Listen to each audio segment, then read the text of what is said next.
అవసరం ఉందని ప్రజలు గుర్తిస్తున్నారు. వచ్చిన మార్పు వల్ల, శాస్త్ర సాంకేతిక రంగంలో వచ్చినటువంటి వెసులుబాటు వల్ల మన వాళ్ళకి సమాచారం పోతుంది. అలాగే విద్యా విజ్ఞానం ద్వారా నైపుణ్యంతో డబ్బు సంపాదిస్తూ కాస్త మిగులు సొమ్ము ఉంటుంది, మిగులు సమయం ఉంటుంది.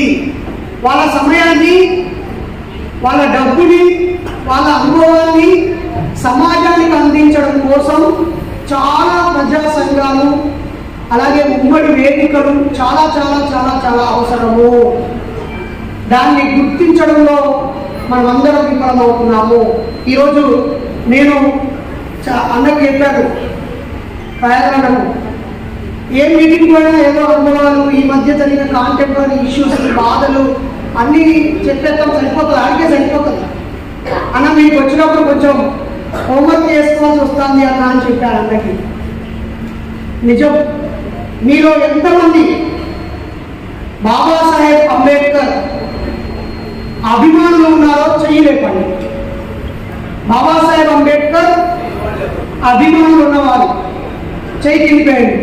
ఇది రొటీన్గా అడిగిన పిచ్చి ప్రశ్న. ఆ అభిమానం లేకపోతే మధ్యాహ్నం మటన్ ఇంట్లో వండకుండా నిజాక మన ఇక్కడ చేపలు దొరుకుతాయి. అవునా? ఎందుకని అంటే ఇప్పుడు వైఎస్ఆర్సీపీ జగన్ అభిమానులు ఎవరంటే చేయలేపుతారు, చంద్రబాబు నాయుడు టీడీపీ అభిమానులు ఎవరంటే చేయలేపుతారు, పవన్ కళ్యాణ్ సార్ అభిమానులు ఎవరంటే చేయలేపుతారు, బాబాసాహెబ్ అంబేద్కర్ అభిమానులు అంటే చేయలేపుతారు. అభిమానులు ఇక్కడ దాకా రారు, మీరు అభిమానులు కారు. అభిమానులు ఏడుగానే అభిమానిస్తారు. మీరు ఈ దాకా కాలు కదిలించిర్రు అంటే మీ బాబాసాహెబ్ కార్యకర్తలు. ఆ విషయం మీరు గుర్తించక అభిమానులుగా భావిస్తూ ఉంటారు. కార్యక్రమంలో పాల్గొన్నారు. అయితే ప్రచారకుల్లో మారాలి. బాబాసాహెబ్ భావాజాలాన్ని నువ్వు ఎక్కడ నిల్చుంటే అక్కడ, ఎక్కడ కూర్చుంటే అక్కడ, ఎక్కడ పనిచేస్తే అక్కడ, ఏ సందర్భంలోనైనా ఆయన ప్రచారం చేసేవారు కావాలి. ఇప్పుడు ఇదేమో భారత రాజ్యాంగం. ఇప్పుడు మీరు పైకి ఎక్కగానే పుస్తకం ప్యాకింగ్ చేసి ఇట్లా ప్యాకింగ్ చేసి ఇచ్చారు. ఇట్లా ప్యాకింగ్ చేస్తే నాకు ఉబ్బాగా ఏమన్నా చింపి చూసిన ఇట్లా ప్యాకింగ్ చేసి ఈ బుక్ వెళ్ళింది. మరి ఈ బుక్లో మనం ఇక్కడనే కొత్త ఈ మీరే భీమసేన వారు మీ బ్యాచ్ ఇట్లా గిఫ్ట్ ఇచ్చు, ఏడువైన పువ్వులు దండలు అటే టైంలో బయట పారేసు. మీ బయట గురించి నేను కాపీ పెట్టిన మా మీటింగ్లో పుస్తకాలు ఇచ్చుడు. దీనికి కౌంటర్లో పుస్తక ప్రసాదం అని పేరు పెట్టండి. ఏం ప్రసాదం? తిరుపతి ప్రసాదం, శ్రీశైలం ప్రసాదం, అన్నవరం ప్రసాదం ఉంటుంది కదా. మనం బాబాసాహెబ్ అనుచరులుగా పుస్తక ప్రసాదం అనే ప్రోగ్రాం పెట్టుకోవాలి. మన ఇంటికి ఎవరికైనా ఇంత ప్రసాదం పెట్టాలి. వెళ్ళామా? పోయేటప్పుడు మీరందరూ పోయేటప్పుడు ఆ బయట దుకాణం పెట్టుకొని పుస్తకాలు పట్టుకొని వాళ్ళు ఖాళీ పెట్టేందుకు పోవాలి. పుస్తకాలన్నీ అక్కడ ఉన్నా లేకుండా కొనుక్కొని, మీకు అవసరం ఉన్నా లేకుండా కొనుక్కొని, అవసరం ఉన్నదానికి బహుమతిగా అయ్యింది. మీ ఇంటికి మీ అభిమానిస్తూ వాడు వస్తాడు, మీ బంధువులలో చదువుకున్న తర్వాత వాడు వస్తాడు, వానికి ప్రేమగా అయ్యింది. ఇచ్చుడు మొదలు పెట్టుడు. మిమ్మల్ని అందరికీ 100 200 అడిగితే ఇస్తారు పైసలు. ఆకలి మీకు అన్నం పెట్టారు, మీరు బట్టలు కొనిస్తారు, ఇంట్లో ఉపయోగించే వస్తువులు బొచ్చడు ఉంటాయి, ఎక్కువ వాడుకొని చెప్పుల జత 4-5 ఉంటాయి, బీరువా నిండా బట్టలు ఉంటాయి. ఇక వందరంలో పోతే అసలు ఏడాదికి ఒక్కసారి తుడిచి మళ్ళీ పెట్టే వస్తువులు మస్తుంటాయి. దాన్ని అయితే ఆ శ్రీకాకుళం గన్నేరుపుట్టు పడిసిపట్టు ఆ అల్లూరి ఆ జిల్లాలో పోతే మొత్తం ఇక్కడ గిన్నెలే గిన్నెలు అన్ని గిన్నెలకే ఇచ్చాడు. ఇలా కిలో జాస్తి ఎక్కువ ఇంటికి పోతే 52 గిన్నెలు ఉన్నాయి. మీరు గిన్నెల షాప్ అక్క అంటే కాదన్నా మా దగ్గర ఇదే ఆస్తి లెక్క పెట్టుకుంటాం, బంగారు ఆభరణాలకి ఇక్కడ విలువ ఉండదు, గిన్నెలకే అని చెప్పింది. మరి అన్ని గిన్నెలు ఉన్నాయి, మరి మీ ఇంట్లో ఎన్ని పుస్తకాలు ఉన్నాయి? ఇక్కడ 100 పుస్తకాలు మా ఇంట్లో ఉన్నాయి తమ్ముడా అనేటప్పుడు ఒకసారి శైలవాటురి వీళ్ళు నిజమైన బాబాసాహెబ్ అంబేద్కర్ ప్రచారకులు. సెంచరీ బుక్స్ 100 పుస్తకాలు ఉన్నాయి. అవునా? అవునా కదా? సో అందరూ ఎవరి ఇంట్లో అయినా మళ్ళీ వచ్చే సంవత్సరం ఈ దినం వరకు ఈసారి ఎవ్వరు అతిథి వచ్చినా నీ వాళ్ళకి భోజనం చెప్తా అన్న, నేను నీ మాటలో ఒక్కసారి 100 పుస్తకాలు ఎవరి ఇంట్లో చేయలేవని అడుగుమని చెప్తా. నెక్స్ట్ ఇయర్ మీరు రాత్రి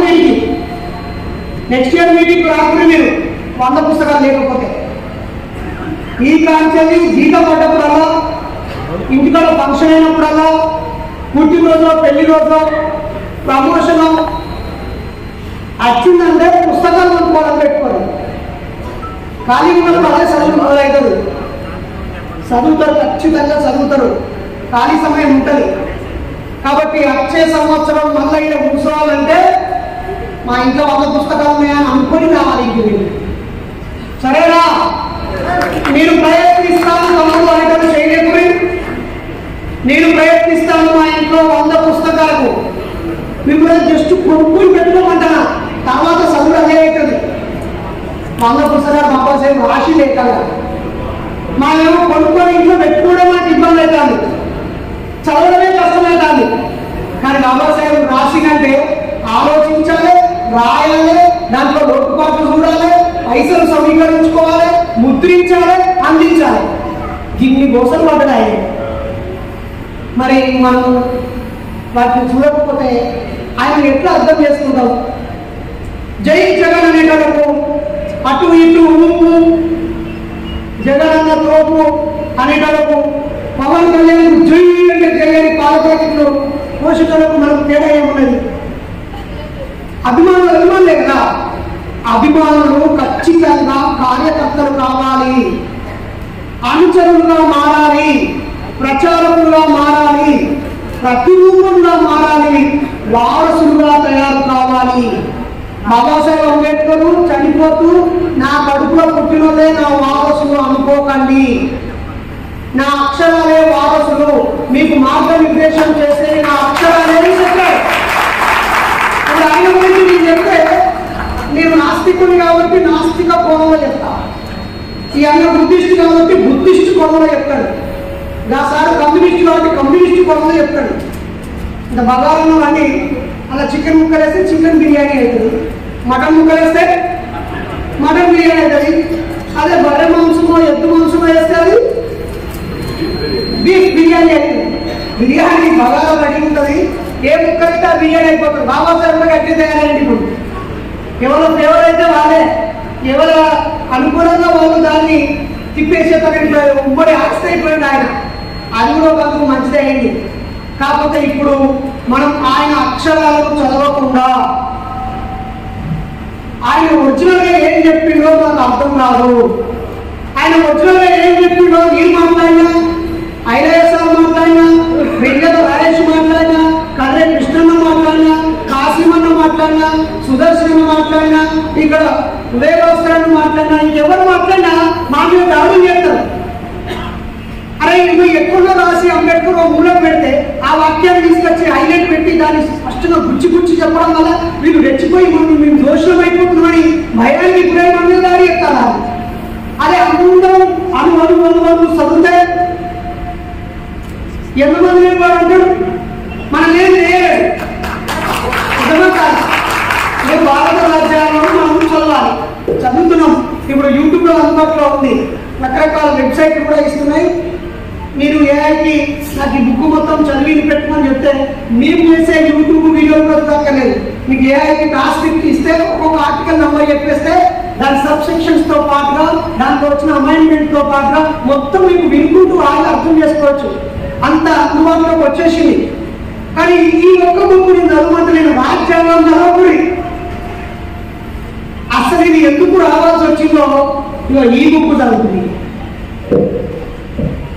ఇది ప్రాచీన భారత రాజ్యాంగం.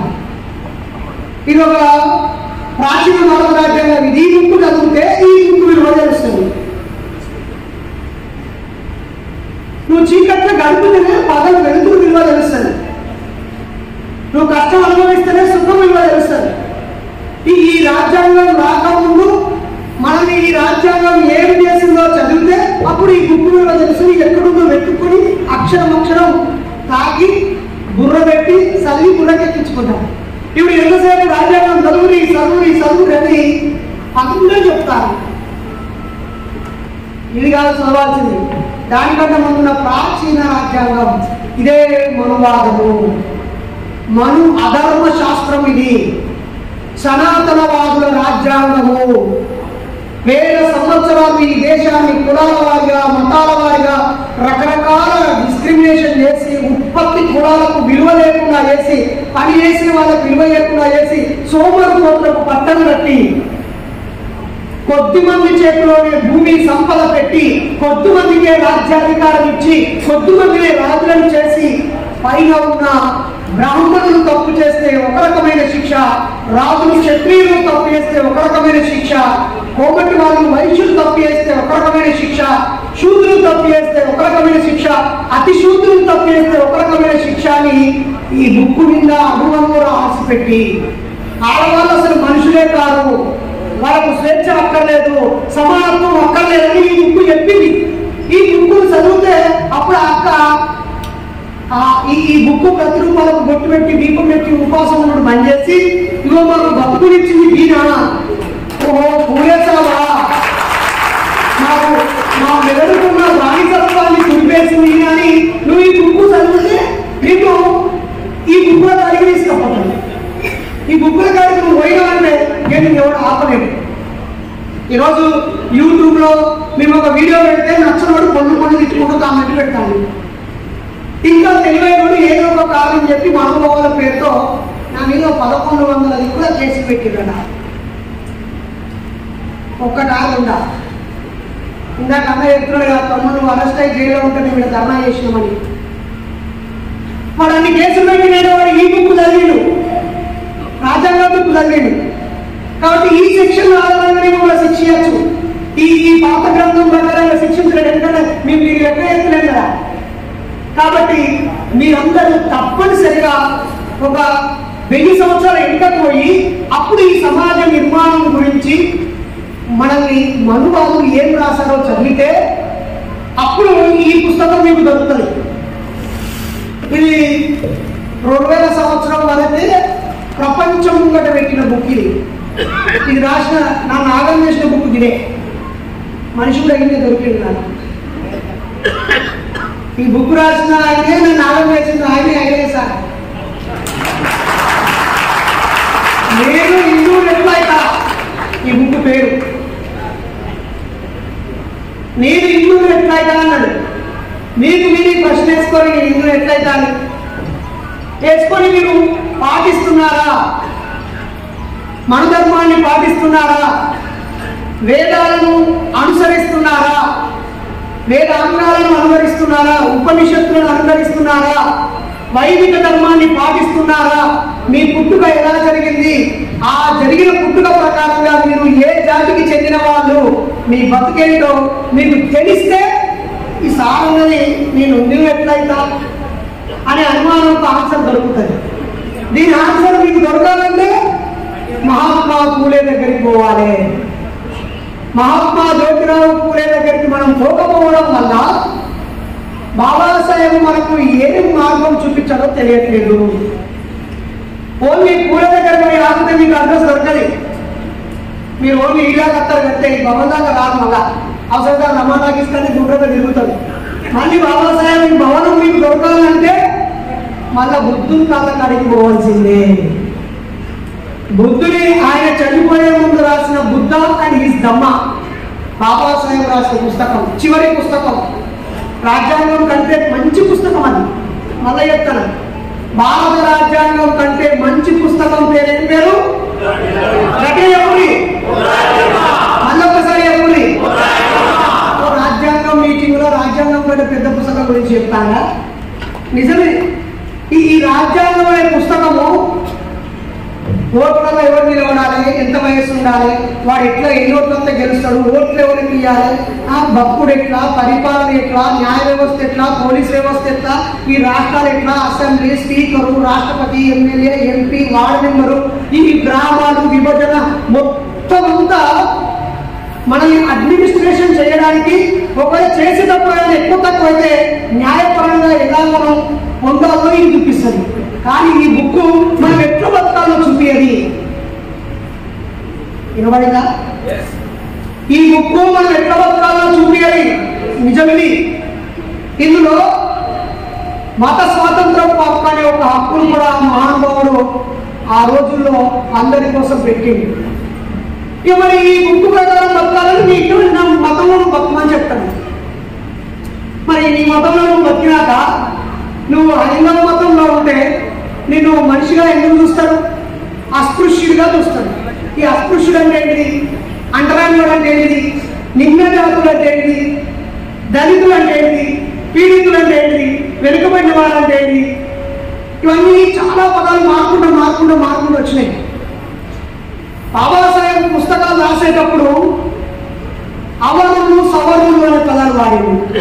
ఈ సవర్ణులు ఏమో మనం ఇప్పుడు రాజ్యాంగం వచ్చిన తర్వాత మనకి ఆర్టికల్ 24, 42, 43, 44 ప్రకారంగా 40 ప్రకారంగా ఎవరైతే గిరిజన ప్రాంతాల్లో ఉన్నారో వాళ్ళు ప్రత్యేక అవసరాలు కలిగిన వాళ్ళని చెప్పి ఎస్టీగా పెట్టారు. ఎవరైతే విద్యా ఉద్యోగాల్లో సామాజికంగా వెనుకబడ్డారో వాళ్ళని బీసీలలో పెట్టింది. ఎవరైతే అన్టచబుల్స్, వీళ్ళని తాకితే స్నానం చేయాలి, వీళ్ళని తాకితే మహాపాపము, వీళ్ళని తాకకూడదు అన్న వాళ్ళని ఎస్సీ జాబితాలు. ఎస్సీ అనేది కులం పేరు కాదు, అది మారిపోతూ వచ్చింది. ఒరిస్సాలో బట్టలు ఉతికే వాళ్ళు ఇక్కడ మీకు చాకలి వాళ్ళు బీసీఏలో ఉన్నారు, కానీ అక్కడ వాళ్ళు ఎస్సీలో ఉన్నారు. ఇక్కడ వెలమలు బీసీలలో ఉన్నారు ఆంధ్రప్రదేశ్లో, కానీ తెలంగాణలో ఓసీలలో ఉన్నారు. తెలంగాణలో ఎస్టీలుగా ఉన్న కొన్ని జాతులు రాజస్థాన్లో ఓసీలుగా ఉన్నారు. అంటే ఒక రాష్ట్రంలో ఒక ప్రాంతంలో ఎస్సీలుగా ఉన్నవారు ప్రపంచమంతా ఎస్సీలుగా లేరు, ఒక ప్రాంతంలో ఓసీలుగా బీసీలుగా ఉన్నవారు భారతదేశం మొత్తం లేరు. కారణం ఏంటి? బాబాసాహెబ్ కులాలను వర్గీకరించలే.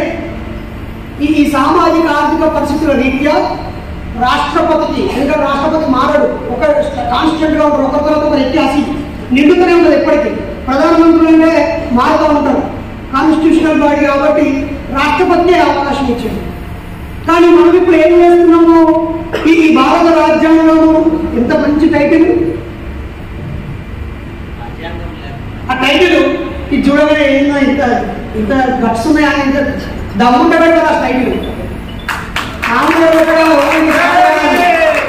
ఏదో రాజ్యాంగం సదస్సు, రాజ్యాంగంపై అవగాహన సదస్సు, రాజ్యాంగంపై స్ఫూర్తి సదస్సు, రాజ్యాంగం కీర్తి సదస్సు ఆయన టైటిలే పిడల్లా చెప్పు పట్టుకొని పిడల్లా వాడు మనువాది తట్టుకోలేక ఒక పీడనకు దోపిడికి గురైన జాతిలో నుంచి చీఫ్ జస్టిస్ అయితే ఆ జస్టిస్ వారు చెప్పు విసిరితే ఈ టైటిల్ తో రాజ్యాంగంపై అవగాహన లేదు అని చెప్పుతో వచ్చినట్టుగా టైటిల్ పెట్టింది. ఇది పోవాలనుకుంటున్నాడు రాజ్యాంగం నిజంగానే. ఎందుకు అనిపిస్తుంది నాకు? నేను నరేష్ కింద ఏదో మైకిచ్చి మాట్లాడాలంటే బల్క్ కొద్ది మాట్లాడతాను అనిపించచ్చు, కానీ నిజంగా రాజ్యాంగం బాబాసాహెబ్ అంబేద్కర్ ఇచ్చి ఎంత తప్పు చేసాడు. మనం ఎంత పెద్ద తప్పు చేసిందంటే, ఒకవేళ ఆయన రాజ్యాంగం రాయకపోతే అమెరికాలో పెద్ద విప్లవం వచ్చి ఆ విప్లవం ద్వారా అక్కడి ప్రజల్లో వచ్చిన మార్పును మనము అమెరికా విప్లవం నుంచి రాజ్యాంగ ప్రవేశిక తీసుకున్నాం, ప్రాథమిక హక్కులను తీసుకున్నాం. బాబాసాహెబ్ చెప్పాడు, అరే నేను ఆ పేరు ఎందుకు చెప్తానంటే అలానే విషయాన్ని బుద్ధుడు ఆచరణలో పెట్టిండు, బుద్ధు నుంచే తీసుకున్నాం. కానీ ఇప్పుడు రిఫరెన్స్ కావాలి కదా, రిఫరెన్స్ కావాలి కాబట్టి అందరికి అర్థమయ్యేటట్టు చెప్పాలంటే అమెరికాలో ప్రజలు తిరుగుబాటు చేసి బ్లాక్స్ అని, వైట్స్ అని, రకరకాల వేరే వరుస వచ్చిన వాళ్ళ ఆధిపత్యము, వనరులపై ఆధిపత్యము, ఒక రకమైన హెచ్చుతగ్గులు సమాజంలో ఒక రకమైన అలజడి ఏర్పడి ఒక పెద్ద విప్లవం వచ్చింది. ఆ విప్లవంలో నుంచి మనకి ఈ హక్కులు అక్కడ వాళ్ళు ప్రకటించుకొని ఇలా బతుకుతున్నామని చెప్పి, అలా మనం బతుకుదామని ఈ మహానుభావుడు పుస్తకాలన్నీ చదివి చదివి చదివి తిరిగి తిరిగి తిరిగి అన్ని దేశాల రాజ్యాంగాలు చదివి ఆయన మనం పనిచేయకుండానే మంచిగా బిర్యానీ ప్యాకెట్ రచించింది. అలాగే ఫ్రెంచ్ విప్లవం నుంచి స్వేచ్ఛను, సమానత్వాన్ని, సౌభ్రాతృత్వాన్ని మనకు ప్రశ్నించింది. అక్కడ ఫ్రెంచ్లో ఉన్నటువంటి చక్రవర్తులు ప్రజలను అత్యంత హీనంగా, క్రూరంగా, దుర్మార్గంగా చూస్తున్న సందర్భంలో అక్కడ ప్రజలు తిరుగుబాటు చేసి చావగొట్టే పరిస్థితి చేసినాక అక్కడ ఒక విప్లవం వచ్చి ఆ విప్లవంలో నుంచి ప్రజలందరూ అక్కడ సమావేశాలు, బాస్కెట్బాల్ సమావేశాలు, ఫుట్బాల్ కోర్ట్ సమావేశాలు అన్ని పెట్టి అక్కడ నుంచి అదే మనం ఎట్లా వస్తున్నాం అని ఒక థింక్ ట్యాంక్ వచ్చేసి ఫిలాసఫర్స్ పుట్టి ఉద్యమకాలంలో నుంచి ఇలా ఉండాలి మన దేశం అని కథలు అని రాసుకుంటే ఆ విప్లవంలో నుంచి మనం భారత రాజ్యాంగంలో ఆ విషయాన్ని తీసుకున్నామనుకున్నాం. అలాగే రష్యా విప్లవం నుంచి సాంఘిక, ఆర్థిక, రాజకీయ న్యాయం అనే అంశాలని దాన్ని స్ఫూర్తిగా తీసుకున్నాము. మరి రష్యాలో ఎంత పెద్ద విప్లవం వచ్చింది. ఈ 3 చోట్ల విప్లవాలు వచ్చాయి కాబట్టి అంతకుముందు వ్యవస్థ మీద తిరుగుబాటు చేసి దాన్ని సమూలంగా నాశనం చేయడం ద్వారా ఆ విప్లవ పునాదుల మీద వచ్చిన ఫలితాలను వాళ్ళు అనుభవించి వాళ్ళు అభివృద్ధి చెందుతూ ఈ సమానత్వాన్ని, స్వేచ్ఛని, సౌభ్రాతృత్వాన్ని, ఒక మంచితనాన్ని, ప్రాథమికంగా ప్రతి మంచి సమానమనే హక్కులను వాళ్ళు ఆచరణలో పెట్టారు. కాబట్టి అక్కడ ప్రజలకు హక్కుల విలువ తెలిసింది. ఇప్పుడు ఆ హక్కుల వల్ల కాలాలు ఒప్పుకుంటారా? నువ్వు కష్టపడి సంపాదించిన 10,000 రూపాయలు నేను తీసుకొని ఇవ్వకపోతే ఒప్పుకుంటారా? అదే నువ్వు ఒక దొంగతనం ఎట్టుకొచ్చిన ₹1,00,000 ఉన్నాయి, అలాగే 10,000 పడకపోతే ఏం చెప్తావు? నాకు ముఖ్యానికే వచ్చింది కాబట్టి ఇంకోటి ఎత్తుకపోని అనుకుంటావు. ఇది నాది, నా కష్టంతో వచ్చిందనే ఫీలింగ్ లేదు. అలా ఈ భారతదేశంలో ప్రజలందరూ పౌర తిరుగుబాటు చేసి ఈ మనువాలో మా హద్దురా అని చెప్పి ఎప్పుడో ఆయన మందరమామి డిసెంబర్ 25 రానిపెట్టింది. అది కూడా చెరువులో నీళ్లు తాగడానికి మాకు హక్కు లేదు అన్నప్పుడు ఆ నీళ్లను తాగే హక్కు కోసం పోరాటం చేసి ఇక నా ప్రజలేంది ఇంత చైతన్యం లేదు, ఓహో వీళ్ళందరూ ఈ ముక్కును మెదడులో పెట్టుకున్నారు, అరే ఇది మంచిది కాదని ఇది కాలబెట్టి ఒక ఉద్యమానికి పిలుపునిచ్చారు ఆయన. అంటే ఇక్కడ ప్రజలు తిరుగుబాటు చేసి ఇక్కడ అంతకుముందున్న వ్యవస్థని ధ్వంసం చేసి కొత్త వ్యవస్థను తెచ్చుకొని ఉంటే ఆ వ్యవస్థ మనకి శాస్త్రీయ సమాజం వైపు, సమ సమాజం వైపు, ఒకవేళ ఎవరి మొత్తాన్ని వాళ్ళు నమ్మినప్పటికీ ప్రతి ఒక్కరిని గుర్తించడం, గౌరవించడం అనేటువంటి ఒక భావన, సౌభ్రాతృత్వం, సోదర భావము మన ఇండియాకి ప్రజలకు వచ్చేది. కానీ ఈ మహానుభావులు ఆయన తెలివిని ఉపయోగించి ప్రపంచంలో ఉన్న మనిషిగా బతకడానికి, మంచిగా బతకడానికి, ఈ దేశం బాగుపోవడానికి ఆ విప్లవాల అవసరం లేకుండా, ఆ ప్రాంత్యాల అవసరం లేకుండా, పిడికిని బిగించి నినదించకుండా, గొంతి చించుకొని అరవకుండా, లాఠీ దెబ్బలు తినకుండా, రక్త తర్పణం జరగకుండా ప్రపంచంలో ఉన్నటువంటి సౌకర్యాలన్నిటినీ మన దేశానికి ఆ మహానుభావుడు 2 సంవత్సరాల 11 నెలల 18 రోజుల పాటు కష్టపడి రాసి ఆయనతో పాటు రాయడానికి, సమాచారం క్రోడీకరించడానికి వచ్చిన బ్యాచ్ లో జ్వరం వచ్చి పండే ఆయన వేరే దేశం పోతే, ఇంకో ఆయన చచ్చిపోతే, ఎవరు సపోర్ట్ చేయకపోయినా ప్రతి కాగితము, ప్రతి అభ్యర్థన, ప్రతి ప్రజల నుంచి వచ్చిన లెటరు, ప్రతి ప్రశ్నకి జవాబు చెప్పి ఆ మహానుభావుడు ఇదే నవంబరు 26వ తేదీన 1949లో ఈ రాజ్యాంగాన్ని మనకు అందించాడు. కానీ ఈరోజు ఆయన ఎంత కష్టపడ్డాడు, ఎందుకు కష్టపడ్డాడు, దాని ఫలితాలను మనం ఎలా అనుభవిస్తున్నాం, దాన్ని ఎట్లా అర్థం చేసుకోవాలి, దాన్ని ఎట్లా కాపాడుకోవాలనేటువంటి సోయి మనం మర్చిపోయినాం. కాబట్టి అంతకుముందు ఆల్రెడీ ఉన్నటువంటి ఆచరణాత్మక రాజ్యాంగం మన ప్రజల్లో ఉంది. ఈరోజు మన శ్రీరంగ సర్పంచ్ అయినారు, ఒక అన్న తాయకరావుపేట ఎంపీటీసీ అన్నారు కదా, ఇలా sarpanch, MPTC, ZPTC, councillor, corporator అయినా చేయలేకపోయి ఇది ఉన్న వాళ్ళు ఎవరైనా councillor, corporator, MPTC, ZPTC, sarpanch అక్కలు పదార్థ సర్పంచ్ అక్కలేదండి, గట్టిగా 4-5 ఉన్నారు. వీళ్ళు పేరుకు ఎంపీటీసీ, జెడ్పీటీసీ, కౌన్సిలర్, కార్పొరేటర్ అయినా రాజ్యాంగం వాళ్ళని ఈ ప్రాంతానికి ప్రతినిధి నాయకుడు అని రాజ్యాంగం వాళ్ళకి ఇచ్చిన ఎలక్షన్ కమిషనర్ వచ్చి వాళ్ళకి నియామక పత్రాన్ని రాజ్యాంగబద్ధంగా ఇక్కడ అప్పగించిన అక్కడి ప్రజల్లో వేరే రాజ్యాంగం ఉన్నది, ఈ రాజ్యాంగం లేదు. వాళ్ళ పిల్లల్లో మనువాద రాజ్యాంగం ఉన్నది. ఈ రాజ్యాంగం ఏం చెప్పింది? పుట్టుకతో ఎవడైతే బ్రాహ్మణుడు, క్షత్రియుడు, వైశ్యుడు ఉంటాడో వాడే గొప్పోడు, వాడే పెద్ద మనిషి, వాడే ఆ ప్రాంతంలో లీడరు, వాడే నిజమైన నాయకుడు, ఈ ఉత్తుత్తోడు అని చెప్తారు. ఇప్పటికీ చాలా ఊళ్ళలో ఆ ఊళ్ళో పెద్దదనే ఆ ఊరు మొత్తానికి నాయకుడు, న్యాయం తీర్పు చెప్పే వ్యక్తి. పెద్ద పట్టేలే తీర్పు చెప్పే వ్యక్తి. అక్కడక్కడ తిరుగుబాటు చేసిన గ్రామాలల్లా, ఎక్స్ట్రా ఏజ్ని పండబెట్టి తమిళ గ్రామాలల్లా గుర్తుపట్టుకొని గెలిపి చంపిన చోట నిజమైన రాజ్యాంగం వచ్చి అక్కడ గెలిచిన నాయకులు అయ్యారు.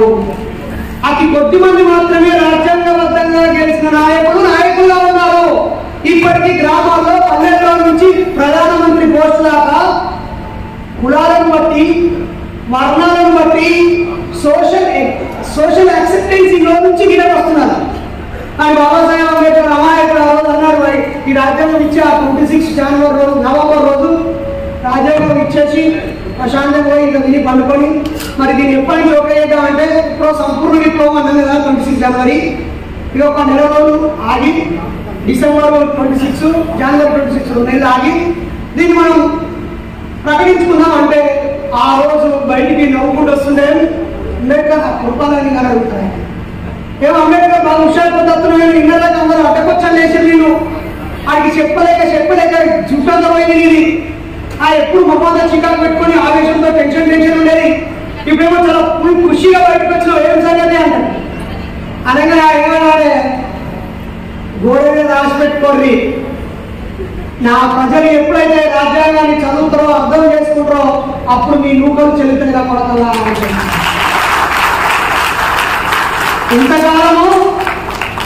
ఇంతకాలము రాజుల కడుపుల్లో నుంచి రాజులు పుట్టిరు. ఆ మహారాణి హోదా ఉన్న రాణి కడుపులో ఏ కొడుకు పుడితే వాడే యువరాజై రాజయ్యుడు. రాజుల కడుపుల్లో రాజులు పుట్టిరు. లేదా కులంలో నుంచి ఆ సంపన్న కులాలు దోపిడీ కులాల్లో నుంచి ప్రతినిధులు పుట్టిరు. కానీ ఈరోజు ఆమోదించిన ఈ రాజ్యాంగం ద్వారా ప్రజల మనసు గెలిచిన ప్రజల మనుషులు ప్రజల ఓట్లతో ప్రజాస్వామ్యబద్ధంగా ప్రజల కొరకు ప్రజల చేత ప్రజలే ఎన్నుకునే ఒక వ్యవస్థనిచ్చాము. ఏదో ఒక రోజు ఓటు విలువ తెలిసిన ప్రజలందరూ ఏకమైనప్పుడు మీ అందరినీ పొందబెట్టి మా నిజమైన నాయకత్వం ముందుకొస్తుందని చెప్తాను. మరి ఈ రాజ్యాంగం ఈరోజు ప్రమాదంలో పడింది. ఈ ఉప్పు గురించి మనందరం చదవనంత కాలం దీని గురించి ఎవరు మాట్లాడాలి. ఈ బుక్ గురించి యూట్యూబ్ లో, ఫేస్బుక్ లో, సోషల్ మీడియాలో చర్చ జరగనంత కాలం దీని గురించి ప్రమాదం మనకి అనిపించలే. 30 మంది రాజ్యాంగాన్ని చదివిన మనకి ఏం కోపం అనిపించలే. దీన్ని చదివి గ్రూప్ 1, గ్రూప్ 2 ఆఫీసర్లు అయినా వాళ్ళ కూరలు పీకెత్తాం కాబట్టి వాడు కలెక్టర్ అయితే ఎంపీ, వాడు ఐఏఎస్ అయితే ఐపీఎస్ అయితే మా చెప్పు కింద ఉంటాడు కదా అనుకున్నారు. దీన్ని చదువుకొని న్యాయవాదులు అయినా కూడా కావాలని తీసుకోరు అనుకున్నారు. ఎందుకంటే 99% జడ్జిలు వాళ్ళే, ప్రధానమైన పోస్టుల్లో మొత్తం వాళ్ళే ఉంటారు. ఎక్కడో కొత్తగా ప్రాంతంలో అక్కడక్కడ కథాంతరం లాంటి వాళ్ళు అక్కడక్కడ 30 మంది దీన్ని పట్టుకొని పేదల తరపున నిలబడి భూమిని కాపాడి హక్కులను కాపాడి సాగు నుంచి బయటపడేసి శిక్షల నుంచి బయటపడేసి న్యాయం కోసం కొట్లాడి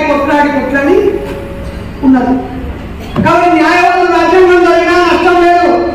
ఎందుకంటే నాకైతే క్లయింట్ అవుతాడు, నేను ఆయనకి సర్వీస్ ఇస్తా, పైసలు తీసుకున్నాను, వాళ్ళకి ఆయనకి అలవాటు అవుతుంది. ఆఫీసర్లు నేను చదివితే క్వశ్చన్కు ఆన్సర్ చెప్తే దాని నాలుగిట్లేదు కరెక్ట్, క్వశ్చన్ ఇచ్చి నాలుగిట్లేదు కరెక్ట్, టిక్ పెట్టదు నాకే చాలా తెలివి.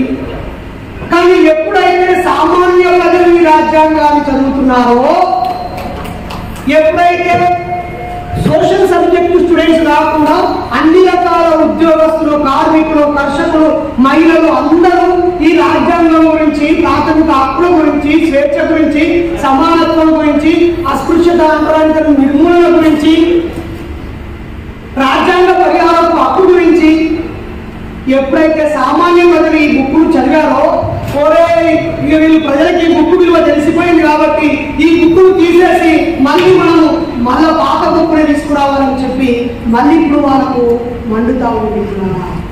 నిజంగా మనం ఇప్పుడు ఈ రాజ్యాంగం గురించి చదవకపోతే, చర్చించకపోతే, మన ప్రజలు దాని గురించి ఆలోచించడం మొదలు పెట్టకపోతే ఇంకా 200 సంవత్సరాలు ఉన్న వారికి ఏం ప్రమాదం లేదు. ఇప్పటికీ 90% ప్రొఫెసర్లు వాళ్ళే ఉంటున్నారు, 99% జడ్జిలు వాళ్ళే ఉంటున్నారు, ఆదాయం ఉన్నవి, గౌరవం ఉన్నవి, అన్ని వాళ్ళ చేతిలోనే ఉన్నాయి. కానీ ఇప్పుడు కొంతమంది కొత్తగా సనాతన వాళ్ళు పుట్టుకొచ్చారు. వాళ్ళని ద్వేషించక్కర్లేదు, వాళ్ళ మీద పంచడైనా కొట్టక్కర్లేదు. ఏ ఒక్కడన్నా పురై సనాతనం అంటే గిరిరా అర్థం అని చెప్పలేదు, దాని కొరకు చెప్తాను. మనం దాన్ని అంగీకరించాలా వడ్డాన్ని వెళ్ళాలకు వద్దా? అసలు సనాతనం అంటే డెఫినేషన్ ఏంటి? నువ్వు చెప్పే సనాతనం ఏంటిది? నీ సనాతనం ప్రకారంగా, లేదా నీ అల్లా రాజ్యం ప్రకారంగా, లేదా నీ యేసయ్య రాజ్యం ప్రకారంగా, లేదా నీ రామరాజ్యం ప్రకారంగా ఇప్పుడున్న ఉత్పత్తి కులాలు, మా బర్ల కాష్టోళ్ళు, గొర్రె కాష్టోళ్ళు, కుండలు చేసేటోళ్ళు, లేకపోతే ఊళ్ళో వ్యవసాయం చేసేటోళ్ళు, పాలు విండేటోళ్ళు, పితికేటోళ్ళు, మట్టిని పిసికి కుండలు చేసేటోళ్ళు, ఆ అన్ని రకాల పనులు, ఆ చెట్టు కొమ్మ నుంచి కుర్చీ చేసేటోళ్ళు, వీళ్ళందరి బతుకేంటి అంటే వాడు చెప్తలేడు. సనాతనం వర్దిల్లాలి, సనాతనం వర్దిల్లాలి అంటారు. మేము 2 సార్లు అంటాం సనాతనం వర్దిల్లాలని. ఎన్నిసార్లు అన్నాం? మీరు 1000 మంది, 2000, 1500 మంది ఉండవు. మేము నీకంటే ఎక్కువ గట్టిగా అంటాం. ఈ సనాతనం అంటే ఏంటో అని ఎవరు జర్నలిస్ట్ కూడా ఎవరు అడుగుతలేడు. పాప తులసక్కమ్మ గారు అంటే అయ్యా మీరు సనాతనవాదులు కదా అంటే ఏంటి ప్రజలకు అర్థమైతే చెప్పమని మైకి ముచ్చితే వాళ్ళు అదే తెలుగు నిఘంటువు ప్రకారంగా సనాతనం అంటే ఎప్పటికీ మారనిది అని అర్థం. ఎప్పటికీ ఏది ఎప్పటికీ మారని అంటే ఒకటి సత్యం మాత్రమే మారదు. మరి సత్యం ఏది? బుద్ధుడు చెప్పింది కదా సత్యం. అప్పుడున్న సమాజంలో దోపిడీ ఉంది, దాన్ని నిర్మూలించాలని పూలే చెప్పింది కదా సత్యం. పెరియార్ రామస్వామి చెప్పింది కదా సత్యం. బాబాసాహెబ్ అంబేద్కర్ చెప్పింది కదా సత్యం. అంటే సత్యం అంటే ఏదో చెప్పకుండానే మారకుండా ఉండేది సత్యం అవుతుంది. సత్యం మాత్రమే మారదు. కానీ సత్యం వర్దిల్లాలంటాడు, సనాతనం వర్దిల్లాలంటాడు. అంటే ఆ పదవిలో గమ్మత్తున్నది వాడతారు తప్ప ఆ సనాతనం యొక్క అర్థము తెలియదు, మనకు చెప్పరు. ఇప్పుడు ఈ భారత రాజ్యాంగం అక్కడే అంటున్నారు. మేము అడుగుతున్నాం సనాతనవాదులని, రాజ్యాంగవాదులు అడుగుతున్నాం. మీ సనాతన ధర్మంలో అన్ని వర్గాల వారికి చదువుకునే అవకాశం ఉందా? అన్ని వర్గాల వారికి రాజకీయ అవకాశం ఉందా? అన్ని వర్గాల వారికి సంపద మీద హక్కు ఉందా? అన్ని వర్గాల వారిని మీరు సమానంగా చూస్తారా?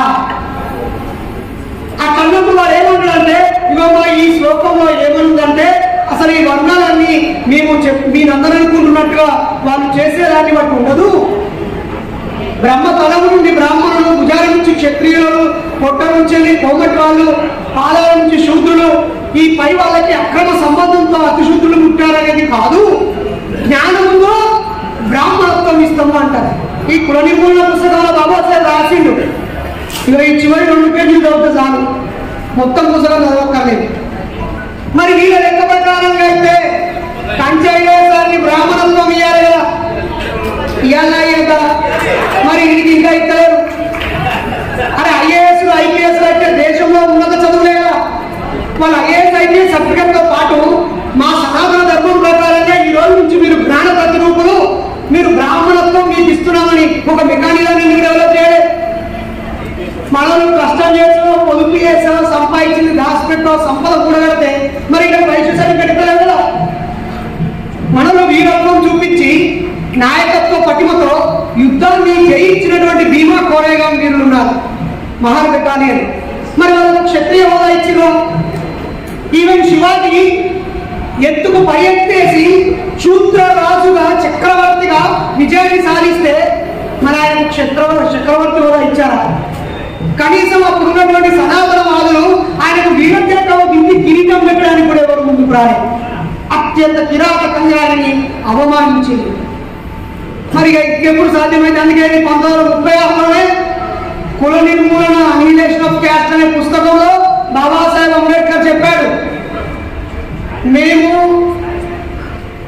హిందువులం కాము, మేము హిందువులం కాము అన్నాడు. ఈ విషయం మనకు తెలియదు. ఇక్కడ ఎంతమంది అనుకుంటారు నేను హిందువులు కాదు అని?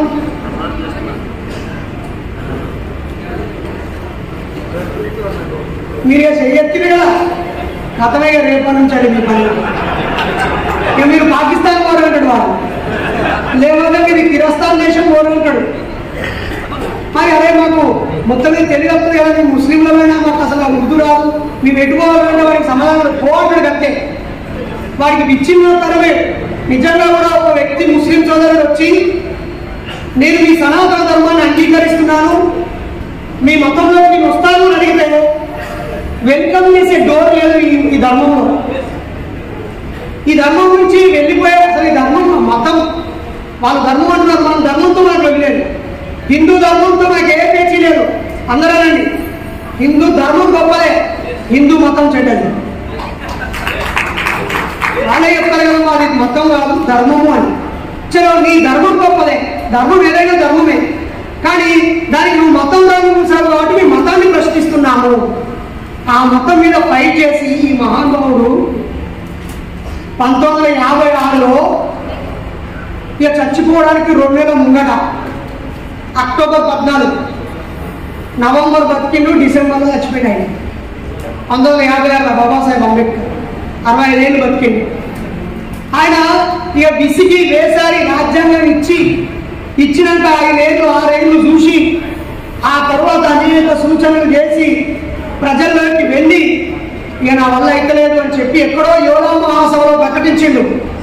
హిందువుగా పుట్టిన నేను పుట్టుక నా చేతిలో లేదు కాబట్టి నేను హిందువుగా పుట్టినా, కానీ చచ్చిపోయేలోపు నాకు నచ్చినట్టుగా నేను బతుకుతాను, ఈ రోజు నుంచి నేను హిందువు కాదు అని ప్రకటించి 25 సంవత్సరాల తర్వాత అశోకుడు బౌద్ధాన్ని స్వీకరించిన రోజు అక్టోబర్ 14 మనందరం దసరా పండుగ అనుకుంటాం. ఆ రోజు 22 ప్రతిజ్ఞలు ఆయన చేతితో ఒకటే పేపర్ మీద వరుసగా రాసి కింద సంతకం పెట్టి ఒక 5.5 లక్షల మందితో అనిపించింది. అసలు ఇది ఒకటి ఉన్నదని ఎండూరి గారు రాసిన జీవిత చరిత్రలో నాకు దొరకలే, నటరాజు గారు రాసిన జీవిత చరిత్రలో నాకు ఈ వాక్యం దొరకలే, విజయభారతి గారు రాసిన బుక్ లో ఇది నాకు దొరకలే. నిజం, బాబాసాహెబ్ అంబేద్కర్కి సంబంధించి మా ఇంట్లో ఒక 150 పుస్తకాలు ఉంటాయి. ఆ 150 పుస్తకాల్లో ఆయన చచ్చిపోయే ముందు ఎప్పుడైనా గుర్తుపెట్టుకొని పిల్లగాళ్ళు లేకున్నప్పుడు ఒకటి మాట్లాడతాడు, ఉడుకు రక్తం మీద ఉన్నప్పుడు ఒకటి మాట్లాడతాడు, కానీ అన్ని అనుభవించి అన్ని తెలుసుకొని ఒక పరిపూర్ణత వచ్చి మెచ్యూరిటీ వచ్చి 65 ఏళ్ల జ్ఞానంతో చివరి రోజుల్లో రాసే అక్షరాలు ఎంత విలువైనవి.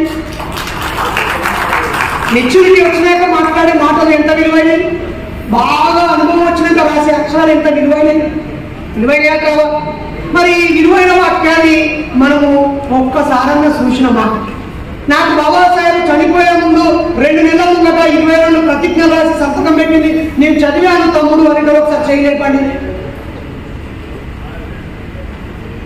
1012 మందిలో గట్టిగా 100 మంది తల్లి చూసినావా? ఆయన ఎంత పెద్ద వీరునామా రాసిండు. మరి ఇది మనం ఎప్పుడు చదువుతామిగా? ఇలా పోయిన సంవత్సరం ఈ సభకు వచ్చిన చేయలేకుని, పోయిన సంవత్సరం ఇదే హాల్లో నేను రాజ్యాంగ దినానికి నేను వచ్చిన భీమసేన వారు అనేటువంటి ఒక చెయ్యి కింద కానీ నేను ఇలా కొత్తగా వచ్చిన చేయలేపని. సో మోర్ దాన్ 70% కొత్తగా వచ్చింది. చలో మీరు నేను ఇప్పుడు చెప్తే నా మీద కేసులు పెడతారు, నన్ను కొడతారు, ఇవన్నీ కోసం నాకెందుకు? మీరు ఇంటికి పోయినట్టు మీకైతే ఆండ్రాయిడ్ ఫోన్ ఉన్నది కదా, సెల్ ఫోన్ అయితే ఉన్నది కదా, దానిలోకి పోయి గూగుల్ సెర్చ్లోకి పోయి బాబాసాహెబ్ అంబేద్కర్ అక్టోబర్ 14, 1956లో స్వయంగా తన చేతులతో రాసిన 22 ప్రతిజ్ఞలు ఏమిటి అని అడిగి చదివి తెలుసుకొని నా నంబర్ ఏడబడతాడు ఉంటాడు యూట్యూబ్లో. తమ్మి 22 ప్రతిజ్ఞలు చదివినా అని నాకు మెసేజ్ పెట్టారు. సార్ ఎంతమంది పెడతారు చెప్పురి? వీటికెళ్ళి పోయినాక 22 చదువుతారా? గట్టిగా చెప్పండి. ఎస్, మీరు చదవండి. ఎందుకంటే నేను చెప్తే అరటిపండు వలిసిపెట్టి గుచ్చినట్టు బాబాసాహెబ్ రాజ్యాంగం ఇచ్చినట్టుగానే ఇవన్నీ మీరు చదివి చెప్పుకుంటా పోతే మీకు మీరు ఎప్పుడు అర్థం చేసుకుంటారు. తులసక్క స్టీల్ ప్లాంట్ గురించి మంచిగా జ్యూస్ చేసి ఇచ్చింది, తాగితే కట్లో పోయేటట్టుగా మంచిగా చూసుకుంటా వినుకుంటా అర్థం చేసుకొని ఇంతకు అన్యాయం అని అర్థమవుతాను. అదే మీరు ఫీల్డ్లోకి వెళ్ళి అక్కడే మీరు రీసెర్చ్ చేసి లేదా మీరు స్టీల్ ప్లాంట్కి వెళ్ళి అక్కడి బాధితులు అక్కడి జరిగిన మోసము అన్యాయం ప్రత్యక్షంగా చూస్తే మీరు రక్తం మరుగుతారు. అక్కడ వీడియో చూసినప్పుడు అవగాహన వస్తుంది, ఫీల్డ్లోకి వెళ్తే మీకు ఆక్రోషం వస్తుంది, వాళ్ళ పోరాటం విలువ తెలిసి మీరు భాగస్వాములు అవుతారు. కాబట్టి రాజ్యాంగం దాకా మీరే వెళ్ళండి, మనుధర్మ దాకా మీరే వెళ్ళండి. ఆయన రాసిన కుల నిర్మూలన పుస్తకం చదివితే ఆయన మనసులో మాట ఎంతో మనకు అర్థమవుతుంది. ఆయన చచ్చిపోవడానికి 20 ఏళ్ళ ముంగట రాసింది బుక్. 20 ఏళ్ళ ముంగట ఇందులో హిందూ ధర్మాన్ని ఇట్లా ముక్కలు ముక్కలుగా నరికేసింది. నేను ఒక పెద్ద పండితుడితో మాట్లాడే అవకాశం వచ్చినప్పుడు అడిగిన, అయ్యా మన ధర్మం అంటారు, ఇది దేనికి సంబంధించిన? అందరిగా ఓన్లీ హిందువుల, ఒక హిందువులకే అన్నాడు. మరి హిందూ అంటే ఏంటిది అన్నాడు. సింధు ప్రజలు, సింధు పక్షల ప్రాంతాలది. మరి ఇప్పుడు సింధు నది ఎక్కడున్నది? గట్టిగా చెప్పండి. ఎక్కడో హిమాలయాల్లో మొదలయ్యి జీలం, చినాబ్, రావి, సట్లెజ్, బియాస్ 5 నదులు హర్యానా, పంజాబ్ రాష్ట్రం మీదుగా పాకిస్తాన్లో చేరి పాకిస్తాన్ నిండా సస్యశ్యామలం చేసి పోయి అరేబియా సముద్రంలో, అంతేనా? మరి అక్కడనే హరప్పా సింధులో నాగరికత వచ్చింది. సింధు హిందూ అక్కడి నుంచే వచ్చింది అనుకుంటే మరి సింధు ప్రాంతంలో ఉండే ప్రజలు కదా హిందువులు. భారతదేశంలో ఎట్లెక్కరు వాళ్ళు? ఎప్పుడు ఇప్పుడు వైజాగ్ అంటే ఎవరు? వైజాగ్ అంటే ఎవరు? వరంగల్ ఉండేటోళ్ళ? ఉత్తరాంధ్రలో అంటే ఎవరు? కరీంనగర్ ఉండేటోళ్ళ? హైదరాబాద్లో ఉండేటోళ్ళు. మీరు ఆంధ్ర నుంచి వచ్చి హైదరాబాద్లో ఉన్న హైదరాబాదీలు అంటారు, దక్కన్ ప్రజలు అంటారు. నిజమేనా? ఇక్కడ ఏ రాష్ట్రం నుంచి పొట్ట చేత పట్టుకొని వచ్చినా చాలా మంది మా ప్రాంతం నుంచి పెళ్లి చేసుకొని ఇంటికేస్తారు. ఇదేదో మ్యాజిక్ పవర్ ఉన్నది. లివింగ్ కాస్ట్ తక్కువ, మంచి స్వచ్ఛమైన గాలి, నీరు, వాతావరణం, తక్కువ బతికేయచ్చని నాకు తెలిసి నేను 247 పెళ్లి చేసిన. అలా దాదాపు 20 గంటలు ఈయనే బతుకుతాను. ఈయనేగా అంత మంచోళ్ళు. మీకు థ్యాంక్స్. నేర ప్రవృత్తి తక్కువ, ఇక్కడ ప్రేమ ఎక్కువ. మరి హిందూ ప్రజలు, హిందువులు అంటే ఎవరు? సింధు పరివాహక ప్రాంతాల. ఆ సింధు ప్రాంతం ఉన్న పంజాబ్ వాళ్ళు మొత్తం సిక్కు ధర్మానికి వెళ్ళిపోయింది. ఆ సిక్కు ధర్మము, జైనము, బౌద్ధము ఆ పునాదుల మీద ఒక చైతన్యంతో కూడిన రిలీజియన్. మరి సింధు నది కానీ మేము దక్కను ప్రాంతమే, మేము ద్రవిడులమే, మేము మూలవాసమే, మేము ఇక్కడ పుట్టి ఇక్కడ పెరిగలమే, మా బతుకు సపరేట్ ఉంటుంది, మా కల్చర్ సపరేట్ ఉంటుంది, మా భాష వేరు. మళ్ళీ ఏమంటే మళ్ళీ భాష ఏమనుకో, హిందీ భాష మనం జరుగుతాం కదా. అట్లా హిందీ భాషను రుద్దుతున్నప్పుడు పెరియారు వారసులు తమిళనాడు రాష్ట్రంలో తిప్పికొట్టిరు. ఇప్పుడు హిందీ బాయి అంటారు కానీ రేపు మన బతుకు ఆగమవుతారు అని చెప్పి హిందీ హఠావో అనడం వల్ల వాళ్ళు తమిళ భాష ప్రేమికులు అని చెప్తారు కానీ వాళ్ళు అన్ని ప్రాంతీయ భాషలను కాపాడిన వీళ్ళు. ఒక్కసారి తమిళలో చెప్పండి కూడా. వాళ్ళకు కొంత పోరాటం చేయకపోతే ఒక 40-50 మంది చచ్చిపోయి పోరాటం చేయడం వల్ల ఆ భాష బతికింది. ఆ భాషతో పాటు అన్ని ప్రాంతీయ భాషలు బతికి ఉన్నాయి.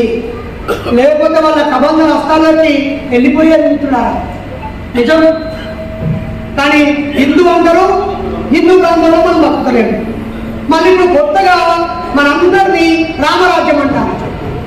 ఇప్పుడు రామరాజ్యంలో రాజులు, చక్రవర్తులు ఉంటారు కదా. మరి ఈ కాలం ఇది రాజ్యం కదా. ఇది ఇక్కడ ప్రజల నుంచి పుట్టారు కదా. ఇది రాజ్యం అంటే రాజ్యం అనాలి, ప్రజాస్వామ్య రాజ్యం అనాలి.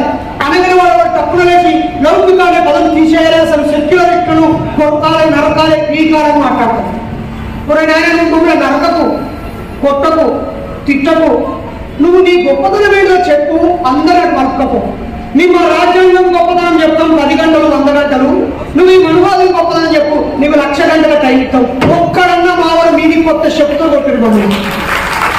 చలో ఇదే రాజ్యాంగాన్ని మనువాదులు, సనాతనవాదులు లేదా హిందూ మత పెద్దలు అనేటోళ్ళు ఎవరైనా ఒక 100 మందిలో కూర్చొని మేము ఒక నలుగురము ఒక 4 గంటలు వివరిస్తాం, 199 మంది మాదికు రాకపోతారు.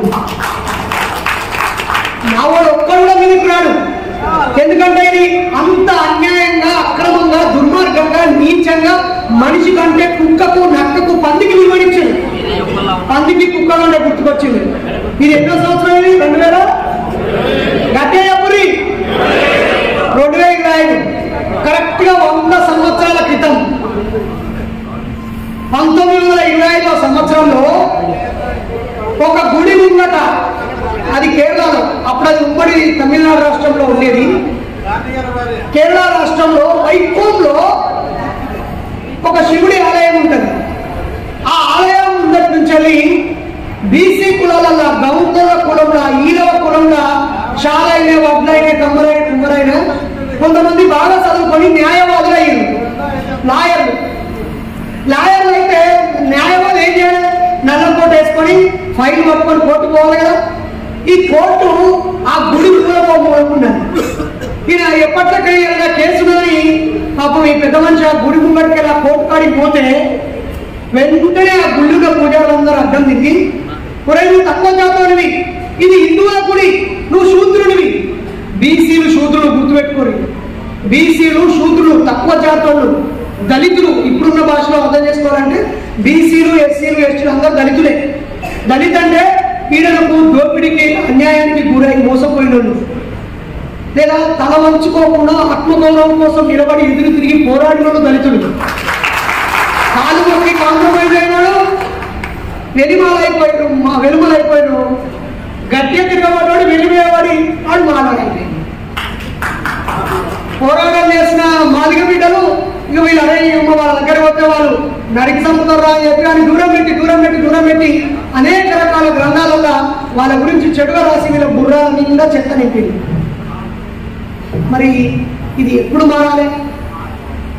నిజానికి భారత రాజ్యాంగాన్ని ఆమోదించిన వెంటనే మన దేశ పాలకులకు చిత్తశుద్ధి ఉంటే, ఈ రాజ్యాంగం ప్రకారంగా మనం బతకాలి అని అనుకుని ఉంటే, మొట్టమొదట చదువుకునే విద్యార్థులకి కనీసం 10వ తరగతి లోపే ఈ దేశ పౌరులమైన మేము దీని ప్రకారంగా బతుకుతాము, ఈ 10వ తరగతి జరిగిన ఈ విద్యార్థి 100 సంవత్సరాలు బతికేదాకా దీనికి కట్టుబడి బతకాలి, ఎదుటి వాళ్ళ మతాన్ని గౌరవించాలి, ఎదుటి వాళ్ళ సాంస్కృతిక సాంప్రదాయాన్ని గౌరవించాలి, ఎదుటి వాళ్ళ భక్తిని కూడా గౌరవించాలి, ఎదుటి వ్యక్తి హక్కులను గౌరవించాలి. స్వేచ్ఛ అంటే స్వేచ్ఛగా ఉండడం కాదు, ఎదుటి వాళ్ళ స్వేచ్ఛను హరించకుండా దానికి కూడా with in the limits right అనేటువంటి సోయిని 10వ తరగతి లోపే దేశ భవిష్యత్తుకు జీవితకాలం బతికేటువంటి ఆ పౌరులకి ఈ జ్ఞానం నింపడం పనిచేసిండు.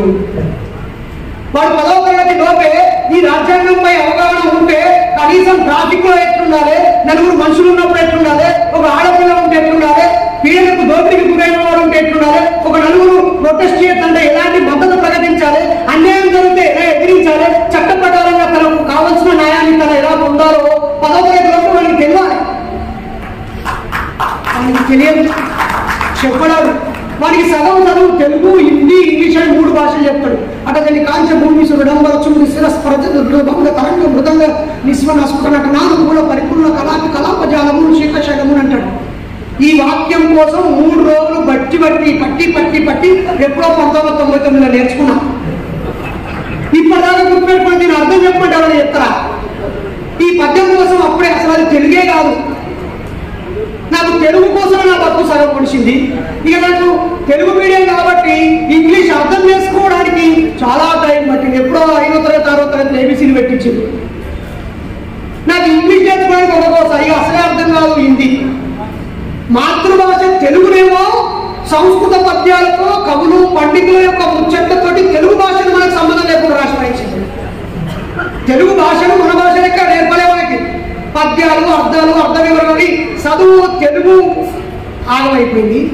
హిందీ ఇంగ్లీష్ చాలా లేటుగా పరిచయం చేసి ఇంగ్లీష్ అప్లై చేసిండు. ఉత్తర భారతదేశం హిందీ భాష అది ముంగడబెట్టి దాన్ని ఈ తెలుగు హిందీ ఇంగ్లీష్కి అయిపోయాయి. నువ్వు లెక్కలేడ నేర్చుకోవాలి, నేను సైన్స్ ఏడ నేర్చుకోవాలి, ప్రయోగాలు ఏమైనా నేర్చుకోవాలి, సమాజానికి తెలియజేసే సోషల్ ఎన్నెడు చదవాలి,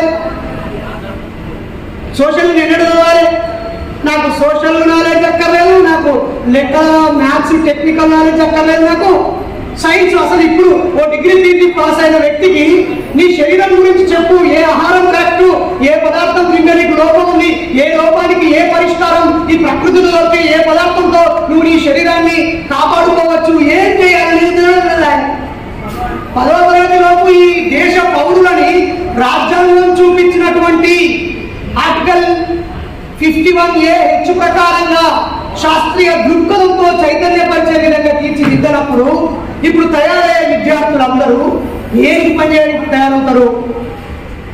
పని చేయడానికి, డబ్బులు సంపాదించడానికి, దాన్ని ఖర్చు పెట్టుకోవడానికి, ఆ తర్వాత దాచుకోవడానికి లేదా చచ్చిపోవడానికి.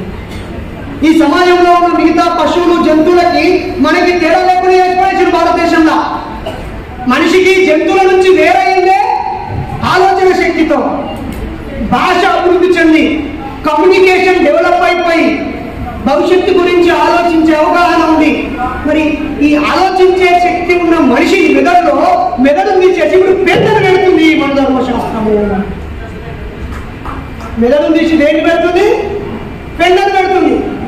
లేదా ఏమైనా చైతన్యవంతుడు ఉంటే వాడికి 1,000,000 అలవాట్లు పెట్టి వాడి సమయాన్ని టీవీ చూడాలి, వాడు పటాసు జబర్దస్త్ చూడాలి, లేకపోతే కామెడీ చూడాలి, క్రికెట్ మ్యాచ్ చూడాలి, సినిమాలు చూడాలి, యూట్యూబ్ లో గాసిప్స్, ఆ పనికి వాళ్ళ చెత్త చెల్లడం టైం పాస్ ముచ్చటాన్ని చూసి చూసి విని విని విని వాడి టైం అంతా దానికే కేటాయించాలి. వాడి బతుకు గురించి వాడు ఆలోచించద్దు, వాడు ఎందుకు దోపిడీకి పీడనకు గురైందో ఆలోచించదు. ఇప్పుడున్న సమాజం ఏ ఏ సమస్యలతో బాధపడుతుంది, మరి దానికి పరిష్కారం రాజ్యాంగం ఏమిచ్చింది, తోటి మనుషులుగా మనమేం చేయాలి, బుద్ధిజీవులుగా మనమేం చేయాలి, చదువుకున్న వాళ్ళుగా మనమేం చేయాలి, లేదా తెలిసిన వాళ్ళుగా తెలియని వాళ్ళకు తెలియజెప్పడం కోసం ఏం చేయాలని మనకు చెప్పలే. ఈ విషయాన్ని రాజ్యాంగంలో ఉండే బాబాసాహెబ్ అంబేద్కర్ ఏమని చెప్పాడో తెలుసా? Pay back to the society, తిరిగి సమాజానికి ఇవ్వండి. టీ టీ టీ టీ అన్నాడు. టీ అంటే తాగే టీ కాదు. ఇప్పుడు ఎవరింటి పోయినా టీ ఇస్తారు, దానివల్ల ఏమైనా కండవలు వస్తున్నా? ఆ 20 రూపాయల చాయ్ ఇచ్చేవాళ్ళు ఒక 20 రూపాయల పుస్తకం ఇయ్యి. మనం చల్ల పోయేది, మజ్జిగ పోయింది, ఏదైనా పండితే కొనుక్కొని తింటారు. కానీ పనికిరాని థమ్స్అప్లు స్ప్రైట్లు తాగిస్తారు, పనికిరాని కూల్ డ్రింకు, పనికిరాని ఛాయ్లు. మరి అలాగే తాగొచ్చినా కూడా ప్రేమ తెలియదు. ప్రేమ అన్నట్టు నీ ఆచరణనే నిన్ను గౌరవించబడుతుంది. నీ క్రమశిక్షణ, నీ కాంట్రిబ్యూషనే నీకు గుర్తింపునిస్తుంది.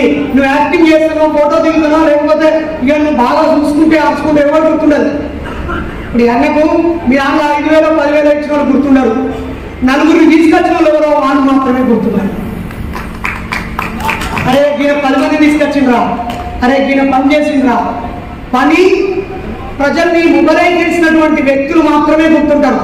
పైసలు బాగించిన వాళ్ళకు గుర్తు మాత్రంగా ఆయనకు ఉన్నది ఇచ్చిండు, అది ఆయన బాధ్యత, ఇది అవకాశం, పని అయిపోయింది అనుకుంటారు. కానీ బాబాసాహెబ్ అంబేద్కర్ మీ సమయాన్ని సమాజానికి ఇవ్వండి అని చెప్పాడు. మనలో ఎంతమందిని ఒక 30 రోజుల్లో ఒక్క రోజన్న సమస్య కాడికి మన ఉద్యోగం కానీ, మన వ్యాపారం కానీ, మన చదువు కానీ, మన కుటుంబాన్ని కానీ, మన భక్తులు పక్కన పెట్టి 30 రోజుల్లో ఒక్క రోజైనా సమాజంలోకి వెళ్తున్నామా అని స్వయం విమర్శ చేసుకుంటే మనం బాబాసాహెబ్ వారసులమా, ఉత్త అభిమానులమా, వారసులమా, ఆయన వారసులమా, ఆయన ఇచ్చిన కార్యాచరణకు కార్యకర్తలమా?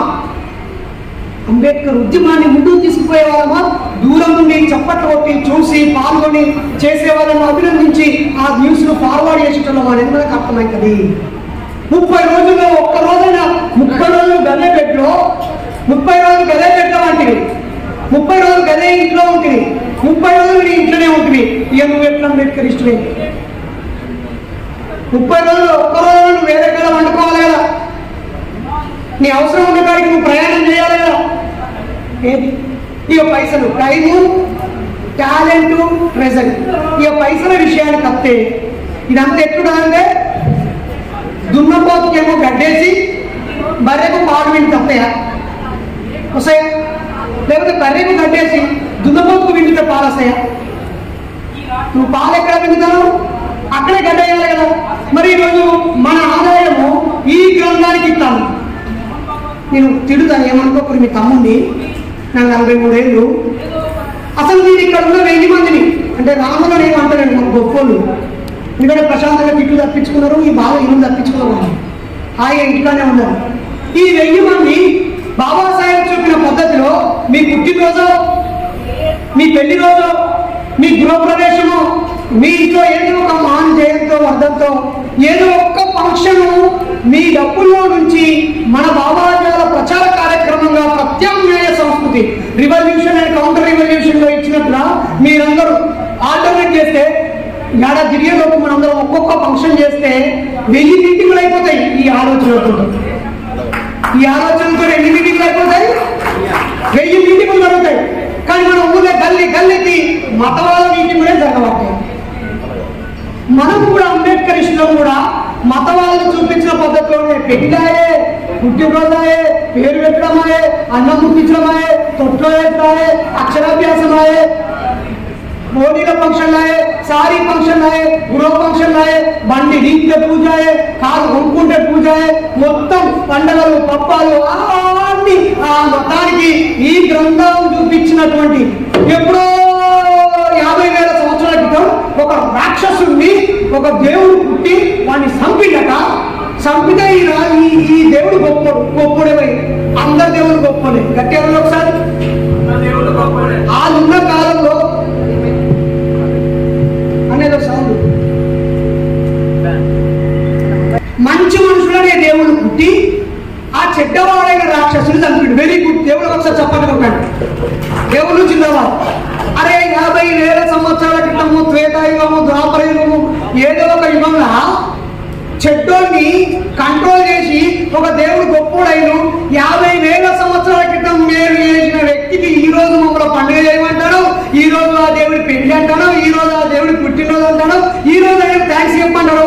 ఈ అమ్మ మాకు 150 ఏళ్ల క్రితం మా పూలే పనిచేసింది కాదా, మాకు 100 ఏళ్ల క్రితం మా బాబాసాహెబ్ పనిచేసింది కాదా, జస్ట్ 2000 ఏళ్ల క్రితం మాకు బుద్ధుడు మాకు బుద్ధి ఇచ్చింది కాదా. ఇప్పుడు మా చుట్టూ కూడా 10,000 ఏళ్ల క్రితం ఎంతో మంది అంబేద్కరిస్టులు వాళ్ళ త్యాగాలతో మాకు హక్కులను అవకాశాలు ఇచ్చింది కదా.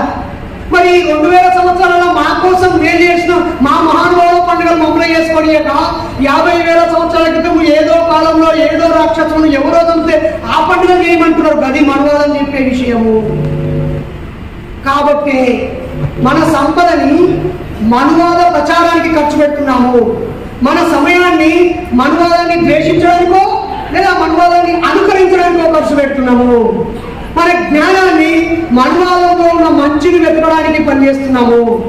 కాబట్టి మనందరము ఈ రాజ్యాంగం కొనసాగాలంటే రాజ్యాంగాన్ని చదవడము, అమలు చేయడము, బాబాసాహెబ్ చూపించిన ఆల్టర్నేట్ ప్రత్యామ్నాయాన్ని మన జీవితంలో ఆచరణలో పెట్టుకుంటూ చాలు. ఒకరిని ఆ చెట్టు చంపాలంటే నరకక్కర్లేదు, దాని వేర్లను తెంపితే చాలు, లేదా దానికి నీళ్లు పోయకుంటే చాలు, ప్రత్యేకంగా చంపక్కర్లేదు. ఎన్ని రోజులు రాజ్యాంగాన్ని వాళ్ళు అదే చంపిన రాజ్యాంగాన్ని ఇప్పుడు మనం నీళ్లు పోసి దాన్ని కాపాడుతున్నాం. ఈ కాపాడుతున్నటువంటి ఈ రాజ్యాంగాన్ని మనమందరము 90% మంది హిందువులు అనుకునే వాళ్ళలో మనం హిందువులమే వాడవరన్నా కాదని మనం సర్టిఫికెట్లో హిందువులు రాసుకుంటాం. సరే ఆ చర్చ పక్కన పెట్టి అయ్యా మేము ఇప్పుడు ఏమంటాం, మేము ఉప్పలవని మొక్కుతాం, మైసమ్మని మొక్కుతాం, మా గ్రామ దేవతను మొక్కుతాం. ఈ ప్రాంతంలో ఆటోల వెనకాలు ఉంటాయి, ఈ ప్రాంతం నుంచి వచ్చే లారీల వెనకాలు ఉంటాయి. నూకాలమ్మ తల్లి, ఆంగాలమ్మ తల్లి, తలుపులమ్మ తల్లి, గాజులమ్మ తల్లి. ఇది చూస్తే మా ప్రాంతంలో నవ్వుకుంటాం ఇదే దేవత పేరు అని. మాదికు సమ్మక్క, సారక్క, పోషవ, బద్దిపోషవ, ఇల్లవ, పెద్దేవుడు అని ఉంటుంది. పెద్దేవుడు అంటే ఆడనా మగనా చెప్పుని మీకు అసలు తెలుసా? పెద్దేవుడు ఆడదేవత. పెద్ద దేవుడు అనే పేరు కూడా తెలియదు మా పెద్దమ్మకు, మా అక్కకు, మా అమ్మకు. కానీ పెద్దదేవుడికి వేస్తారు, మొక్కుతారు. ఈడ మొక్కడము అంటే ప్రకృతిని గౌరవించడము, వాళ్ళ బతుకులని దానితో ముడిపెట్టుకోవడము, ఒక ఉపశమనాన్ని పొందడము, ఉల్లాసాన్ని పొందడము, కావలసిన నాన్ వెజ్ తెచ్చుకొని తిని ఆరోగ్యంగా ఉండి ఒక ఉత్సవం జరుపుకోవడం. దీన్ని మొత్తం దెబ్బతీసి ఒక్క దేవునికి అంటగట్టి ఆ ఒక్క దేవుడు మంత్రాల చేతిలో ఉండి జగత్ సర్వం దైవాధీనం, తన దైవం మంత్రదానం, తన మంత్రం బ్రాహ్మణాధీనం, బ్రాహ్మణం ఉపదేవత అని పెట్టి ఇక మనందరినీ దేవుడికి కనెక్ట్ చేసి దేవుడు మంత్రాల కనెక్ట్ అయ్యాడు. ఆ మంత్రాలు అయ్యగారి చేస్తాయి, అయ్యగారే భూమి మీద దేవుడు అని చెప్పి మన కాలకాడ మొక్కించింది.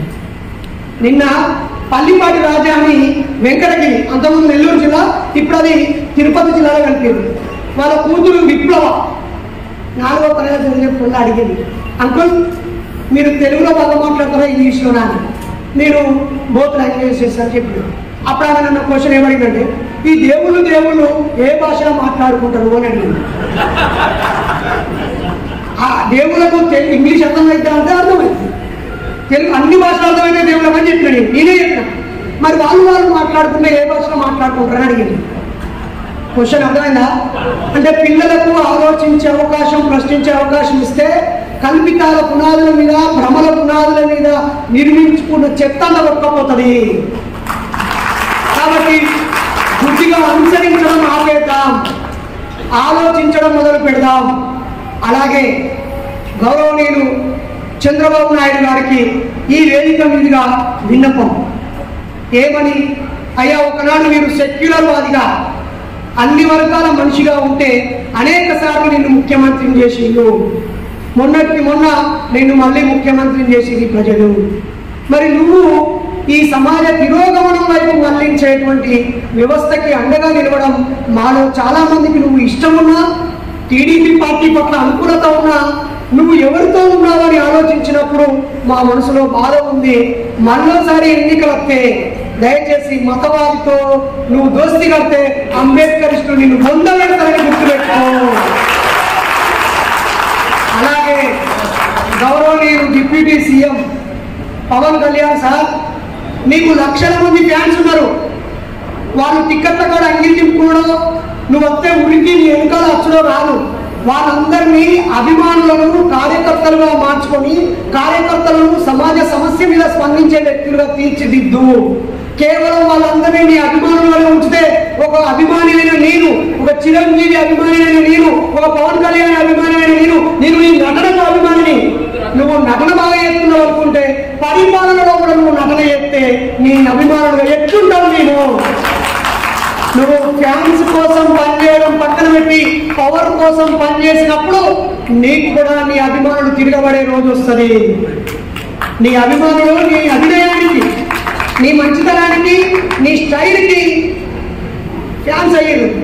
కానీ ఇప్పుడు నీ స్టైలు ఈ దేశం అభివృద్ధి వైపు కాకుండా ఈ గ్రంథం వైపు తీసుకుపోతున్నారు. కాబట్టి అయ్యా పవన్ కళ్యాణ్ సార్, నువ్వు ఖచ్చితంగా ఏదో ప్రధానమంత్రి కావాలి. మోడీ లాంటి వాళ్ళ వ్యక్తులను మెడల్ నుంచి కిందికి దించి నువ్వు ప్రధాని కావాలి. నువ్వు కావాలంటే అందరి ప్రజల దిక్కు మాట్లాడాలి. సనాతన ధర్మం అంటే ఏంటి సార్? సనాతన ధర్మంలో మారకుండా ఏది ఉంటుంది? మా ఊర్లో దాదాపు 500 సంవత్సరాలు ఒక పని మారకుండా చేసేది. 500 సంవత్సరాలు అస్సలే మారలేదు. ఏం పదో తెలుసా? చెంబు పట్టుకొని రోడ్డు పొట్ట కూర్చుడు, చెరువు కట్టకు చెంబు పట్టుకొని పోయాడ కూర్చుడు, చెట్టికి కొని కూర్చున్నట్టు, ఎవరైనా రాగానే తక్కువ లేచేటోళ్ళు, మళ్ళీ అలా మళ్ళీ కూర్చున్నట్టు. మారకుండా ఉన్నది 500 ఏళ్ళు. కానీ ప్రతి ఇంటికి టాయిలెట్ ఉండాలి, మరుగుదొడ్డు ఉండాలి, ఒక పెద్ద విప్లవం వస్తే ఇప్పుడు ఇంటింటికి టాయిలెట్ కట్టుకున్నది. నిజమా కాదా? నిజమా కదా? మరి ఇప్పుడు సనాతన ధర్మం అని చెంబు కట్టుకొని చెరువు కట్టకు రోడ్డు పట్టి పట్టల పక్కన కూర్చున్న పెడదామా? చెప్పుని. నిన్న ఒక నిన్ననే పోలీస్ కానిస్టేబుల్ నరేష్ వాళ్ళ అమ్మ వాళ్ళ నాయన చచ్చిపోయింది. ఆమె నాతో దేవుడు దయ్యం భక్తి అన్ని వాదిస్తూ ఉంటే అడిగినా, అమ్మ నువ్వు బొట్టు పెట్టుకున్నావు, రంగురంగుల చీర పెట్టుకున్నావు, మంచిగా గాజులు పెట్టుకున్నావు, మరి పెద్దవాళ్ళు ఫోటోకు దండేసినది, ఎప్పుడు చచ్చిపోయినాను? 15 ఏళ్ళు అవుతాను. మరి బొట్టు నువ్వు పెట్టుకున్నావు, గాజులు ఎందుకు పెట్టుకున్నావు, చీర ఎందుకు కట్టుకున్నావు, గుండు పట్టించుకొని తెల్ల చీర కట్టుకొని ఎండికాయలు వేసుకొని మూలకు వండకుండా నువ్వు ఎందుకు వేసుకున్నావు? అట్లా బిడ్డ, మరి నువ్వు సనాతన పద్ధతులను అట్లే కూర్చోవాలి. మాలాంటి ఆలోచించేటోళ్ళు కొన్నిన్న మారురా అని చెప్పి ఒక్కొక్కటి చెప్తాడే ఇప్పుడు నువ్వు అందరి దగ్గర చీర కట్టుకొని గాజులు వేసుకొని బొట్టు పెట్టుకొని టిక్కర్ పెట్టుకొని మామూలుగా ఉన్నావు. భర్త చనిపోయిన స్త్రీవే నువ్వు ఎంతైనా ఫంక్షన్కి ఎట్లా నువ్వు రానియను. మరి సనాతన ధర్మం అంటే మళ్ళీ మనల్ని ఏ ఆటవిక సమాజం వైపు తీసుకెళ్తారో ఒక్కసారి మనం ఆలోచించాలి. అలాగే గౌరవ జగన్మోహన్ రెడ్డి గారు, మీరు 1,00,000 కోట్లు తిన్నారని మిమ్మల్ని సంవత్సరాల తరబడి జైలు పెట్టినా మా ప్రజలు అరే ఆడు తినలేదో పోయి మా రాజశేఖర రెడ్డి కొడుకు అని చెప్పి నిన్ను 5 ఏళ్ళు అధికారం ఇచ్చింది. రేపు మళ్ళీ నువ్వు 5 ఏళ్ళు అధికారంలోకి రావాలన్నా మళ్ళీ నువ్వు మతం పట్టుకొని వస్తే నీకు కూడా మళ్ళా రాజకీయ అధికారం ఇయ్యని ప్రజలు. ఇక మీదట ఎవడైనా ఓట్ల కాడ మతాన్ని రాజకీయం చేస్తాడో, దేవుణ్ణి రాజకీయం చేస్తాడో వాడిని బొందబెట్టమని చెప్పిండు కాంశీరామ్. ఆయన బొందబెట్టకుండా ప్రత్యామ్నాయ రాజకీయాల వైపు వెళ్లకుండా మనకు సాధ్యం కాదని చెప్పాడు. మరి ఇంకా 2 అంశాలు మిత్రులారా. ఒకటి, ఇప్పుడిప్పుడే బీసీలు బాబాసాహెబ్ చదువుతున్నారు, ఇప్పుడిప్పుడే అంబేద్కర్ వైపు అడుగులు వేస్తున్నారు. ఈ సందర్భంలో ఇక్కడ ఉన్న వాళ్ళలో ఎవరైనా బీసీలు ఉంటే ఒకసారి చేయలేపురి. ఎంతమంది ఉన్నారు? సూపర్ చెప్పండి. ఇప్పుడు బాబాసాహెబ్ అంబేద్కర్ను ఎస్సీ వాళ్ళు చాలా దూరం తీసుకుపోయారు వాళ్ళ ప్రజల దగ్గరికి. ఇప్పుడు ఈ బాబాసాహెబ్ను దూరం తీసుకుపోవాల్సింది, కాపాడాల్సింది బీసీలే. ఎందుకంటే బీసీలకే బాబాసాహెబ్ ఎక్కువ హక్కులు ఇచ్చిండు, ఎక్కువ ఉద్యోగాలు ఇచ్చిండు. కానీ బీసీలు ఏమనుకుంటారు చాలా మంది అంటే జైబీం అంటే అది ఎస్సీకి మాలమాదిగలకు సంబంధించిన పదం అనుకుంటారు. ఓ వివేకవంతుడా నీకు జయము కలుగుగా కాని అర్థం. ఎన్ హరిదాస్ అనే వ్యక్తి మొట్టమొదటిసారిగా ఆ పదాన్ని సూచించింది. కానీ మనం దాన్ని వదిలిపెట్టి అడ్డదిడ్డమైనటువంటి దారిలో వెళ్తున్నాం. కాబట్టి బీసీ సోదరులు బాబాసాహెబ్ని ఖచ్చితంగా భుజాన ఎత్తుకోవాల్సిందే. ఎత్తుకోకపోతే మన బతుకు మనువాదుల చేతుల్లో మన చెప్పులు కుట్టేటోళ్ళు మాలమాదిగలు ఎట్లాగో గుడ్డకు వస్తుంటున్నారు, పోతే ఆ దోషులో పోతుంది అనుకుంటున్నారు, అడుగుతున్నారు. వాళ్ళు అలా అనుభవించేది. ఇక ఇప్పుడు గోషి పెట్టేది బీసీలకే, గోరి కట్టేది బీసీలనే, బలి పశువులను చేసేది బీసీలనే. కాబట్టి బీసీలు ఓట్లు వేస్తున్నారన్నా, చదువుకుంటున్నారన్నా, ఉద్యోగాలు చేస్తున్నారన్నా, ఆత్మగౌరవంతో బతుకుతున్నారన్నా, వాళ్ళు వేసే కులానికే పరిమితం కాకుండా వేరే రంగాల్లోకి వెళ్తున్నారంటే కారణం కేవలం భారత రాజ్యాంగం మాత్రమే. అదే రాజ్యాంగం లేకపోతే ఇప్పుడు మళ్ళీ మనం వెనక్కి వెళ్ళిపోవాల్సి వస్తుంది. వెనక్కి వెళ్ళిపోతే మళ్ళీ దోషపడతాం. కాబట్టి దాని నుంచి బయటపడాలని మీ అందరినీ కోరుతూ ఇంకొక ముచ్చట ఈ రాష్ట్రంలో ఇంత చెప్పకపోతే రాత్రి నాకు నిద్ర పడతాను. ఆఖరికి చెప్తే లాస్ట్ చెప్పి బంద్ చేద్దాం. మొన్న ఒక రోజు చంద్రబాబు నాయుడును పవన్ కళ్యాణ్ ఇద్దరు ఆఫీస్లో కూర్చున్నారట. ఎక్కడ ఆఫీసులో? అమరావతి గాను గీడేనో ఉన్నది కదా రుచికొండ, ఆడ కూర్చున్నారట. కూర్చుని ఏం చేద్దామంటే పవన్ కళ్యాణ్ గారు చెప్పిండట చంద్రబాబు నాయుడుకి, అన్న అసలు మనం ప్రజలని పిలిచి ఏం చేద్దాము వాళ్ళని అడుగుదాము అన్నట. ఎంత మంచి ఆలోచన, సూపర్ హీరో కదా. ఓకే అనగానే ఇక మనోడు చంద్రబాబు నాయుడు వెంటనే తమ్ముడు తప్పకుండా చేద్దాం, ఆ మాదిరిగా ముందుకెళ్దాం, వెంటనే ప్రెస్ మీట్ పెట్టండి అని రేపు అన్ని మతాల వాళ్ళు ఒక్కొక్క టీంగా మా దగ్గరికి రండి, మీరు ఏం చేయాలో మీ దగ్గర సలహా తీసుకుంటాం అన్నాడు. అనగానే అందరూ వచ్చింది. రాగానే ఫస్ట్ ముస్లింల లోపలికి రమ్మన్నారు, ఇద్దరు కూర్చున్నారు. ఇక పవన్ కళ్యాణ్ గారు ఏం చేద్దాం ఇద్దరు అనుకున్నారు, చంద్రబాబు నాయుడు పవన్ కళ్యాణ్ గారు ముస్లింలను కూర్చోబెట్టి ఇక మేము ఏం చేద్దాం అనుకున్నాం కానీ మీరు చెప్పుని ఏం చేయాలో అని అనగానే వాళ్ళు గంటల తరబడి చెప్పింది. థ్యాంక్స్ అని రాసుకున్నారు. మీ ఓడి నెక్స్ట్ రాడి అనగానే క్రైస్తవులు వచ్చారు. మొత్తం సిల్వర్ పట్టుకొని కింద నుంచి మీ దగ్గర తెల్ల డ్రెస్ వేసుకొని తల ఒక్క బైబిల్ పట్టుకొని మొత్తం కుప్ప లోపలికి వచ్చారు. ప్రైజ్ ది లార్డ్ అన్నారు. వెంటనే అని చెప్పండి ఏం చేయాలి మీకోసం అనగానే వాళ్ళు గంటలు చెప్పింది. మొత్తం రాసుకున్నారు అలా పెట్టుకున్నారు. ఈ ఎవరు మిగిలింది? హిందువులు రాలి అన్నాడు. అనగానే హిందువులు అందరూ లోపలికి వచ్చారు.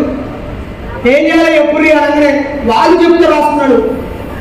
చంద్రబాబు నాయుడు గారు స్వయంగా రాసుకున్నాడు. ఆ ఎర్రబుక్కులో లోకేష్ పక్కన కూర్చొని రాసుకుంటాడు. ఆయన ఎర్రబుక్కులో రాస్తాడు. పవన్ కళ్యాణ్ గారు చంద్రబాబు నాయుడు గారు అందరిని అడుగుతారు. ఫస్ట్ ఎవరు చెప్పారు? ఫస్ట్ తర్వాత ఎవరు చెప్పారు? ఇంకెవరు ఉన్నారా అని అడిగారు. అడిగితే బిక్కు అనుకుంటా ఏ మాటలు సీన్ సార్ అసలు వాళ్ళు ఇగో మేము బుద్ధిస్టులో మేము చూస్తున్నాం రూపాయి అన్నాడు.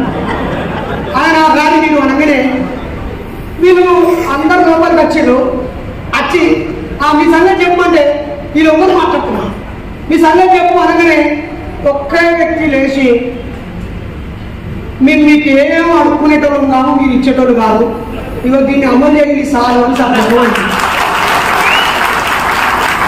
దీన్ని అమలు చేయండి సార్ అని వెళ్ళిపోయారు.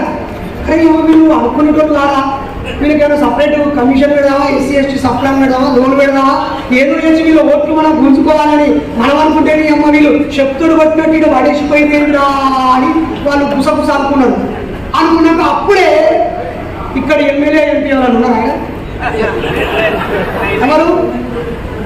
ఎవరో ఒక పెద్ద మనిషి ఈ మన అన్ననే ప్రెసిడెంట్ సార్ వసంత అన్న పోయి అంబేద్కర్ మెమోరియల్ సొసైటీ ద్వారా పోయి సార్ లేదు తులసి చంద్రంలో పోయి దాటిగా పోయి జర్నలిస్ట్ కదా పోయి సార్ మరి మీరు చాలా ఆలోచించి చర్చించి ప్రజలతో ఇంట్రాక్ట్ అయ్యి ఏం చేయాలని ప్రణాళిక రాస్తారు కదా, ఎవరో ఏమని చెప్పారో ఎప్పుడు నేను రాస్తా అని ఈ అక్క పోయింది.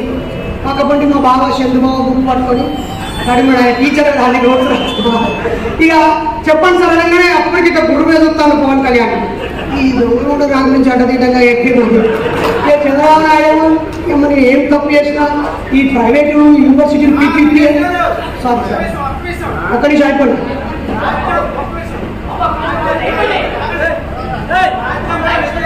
రెడ్ బుక్ తీసి చదువు బిడ్డ అని చంద్రబాబు నాయుడు చెప్పింది. పవన్ కళ్యాణ్ గారు కూడా చదువు బ్రదర్ అన్నాడు. అనగానే ఆ బుక్ తీసి రెడ్ బుక్ తీసి ఆ ముస్లింలు వచ్చినారు, వాళ్ళు అన్ని విషయాలు చెప్పిన తర్వాత మేము చచ్చిపోతే మా సమాధులు పెట్టుకోవడానికి కబరస్థానం లేదు అని అడిగినారు. ప్రధాన డిమాండ్ వాళ్ళ మసీదుకు రోడ్లు కావాలట, లైట్లు కావాలట, వసతులు కావాలట. ఓకే పక్కన పెట్టు. మరి క్రైస్తవులు ఏం చెప్పారు? మాకు చర్చి స్థలాలు అన్యాక్రాంతమవుతున్నాయి, మా చర్చిల మీద పాస్టర్ల మీద దాడులు జరుగుతున్నాయి, మమ్మల్ని కాపాడండి. అలాగే మీరు పూజారులకు ఇచ్చినట్టుగా ధూపదీప నైవేద్యాలు జీతాలు మా పాస్టర్లకు కూడా ఇస్తామని ఇవ్వండి అని క్రైస్తవులు చెప్పినారు. మీ అక్క రాసుకుంటాను అందరి వయసు చెప్పాలి కదా. మరి ఇక హిందువులు ఏం చెప్పినా ఇక ఉద్భాగత అక్క తక్కువ అడిగింది.